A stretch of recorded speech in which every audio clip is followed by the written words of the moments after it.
140 करोड़ भारतीयों के आक्रोश ने फिर पाकिस्तान को जमीन दिखा दी है।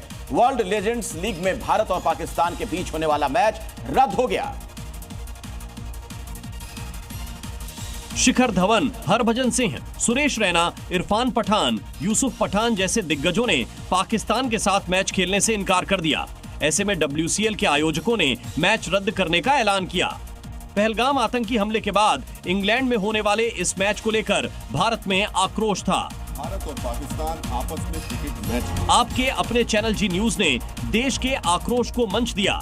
जी न्यूज ने सबसे पहले 11 जुलाई को 140 करोड़ भारतीयों की आवाज को स्वर दिया था। हमने लीजेंड्स क्रिकेटर्स को बताया कि पाकिस्तान के साथ मैच खेलने के उनके फैसले से देश नाराज है। हमने बताया कि सिर्फ शाहिद अफरीदी नहीं, शोएब मलिक और कामरान अकमल जैसे पाकिस्तानी खिलाड़ियों ने भी भारतीय शूरवीरों के खिलाफ जहर उगला था। इसके बाद भारतीय लीजेंड्स ने भी ये साफ कर दिया कि उनके लिए देश पहले है और वो दुश्मन देश के साथ किसी भी तरह का मैच नहीं खेलेंगे। और अलग अलग राज्यों से आज सुबह कौन सी बड़ी खबरें आ रही हैं, अब उस पर एक नजर डालिए। यूपी के गोरखपुर में विकास प्राधिकरण ने अब हाई राइज अपार्टमेंट्स में फ्लैट की बालकनी में गमले रखने पर प्रतिबंध लगा दिया है। यह फैसला पुणे में हुई एक दर्दनाक घटना के बाद दिया गया, जहां एक गमला गिरने से खेल रहे बच्चे की मौत हो गई थी। जीडीए ने सुरक्षा को ध्यान में रखते हुए दिशा निर्देश जारी किए हैं और चेतावनी दी है कि अगर गमला गिरने से कोई हादसा होता है तो फ्लैट मालिक, RWA अध्यक्ष और सचिव पर कानूनी कार्रवाई की जाएगी। इस आदेश के तहत बालकनी की रेलिंग पर किसी भी प्रकार का गमला रखना पूरी तरह से प्रतिबंधित है। छत्तीसगढ़ के पंखाजुर में 3 परिवारों ने ईसाई धर्म को छोड़कर फिर से हिंदू धर्म अपनाया है। परिवार 3 साल पहले ईसाई धर्म में शामिल हुआ था, लेकिन अब उन्होंने हनुमान चालीसा का पाठ कर सनातन धर्म में वापसी की। 16 लोगों ने हिंदू महासंघ के प्रदेश संयोजक आलोक पांडे के सामने हिंदू धर्म अपनाया है। इस घटनाक्रम ने इलाके में एक सकारात्मक संदेश दिया है।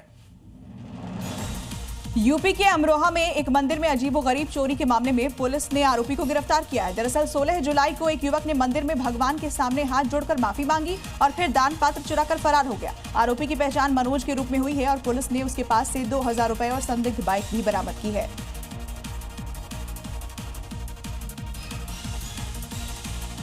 बिहार के नवादा में प्रशासन की व्यवस्था की उस समय पोल खुल गई जब रेलवे स्टेशन पर बिहार पुलिस की परीक्षा देने के बाद घर लौटने के लिए अभ्यर्थी स्टेशन पहुंचे, लेकिन ट्रेनों की कम संख्या के कारण यात्रियों को काफी दिक्कतों का सामना करना पड़ा। भीड़ इतनी बढ़ गई कि यात्री अपनी जान की परवाह किए बिना गेटों और खिड़कियों से ट्रेन में चढ़ने लगे, जबकि कुछ ट्रेन के गेट पर लटक कर यात्रा करने को मजबूर थे। स्थिति इतनी गंभीर हो गई, किसी भी समय दुर्घटना का खतरा बन सकता था। जम्मू कश्मीर के श्रीनगर में एक घर में अचानक आग लग गई और देखते ही देखते आग 3 घरों तक फैल गई। आग लगने से तीनों घर पूरी तरह से जलकर राख हो गए, जिसमें लाखों का नुकसान हुआ है।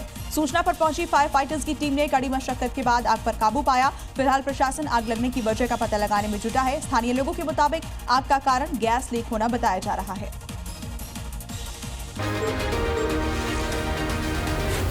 जी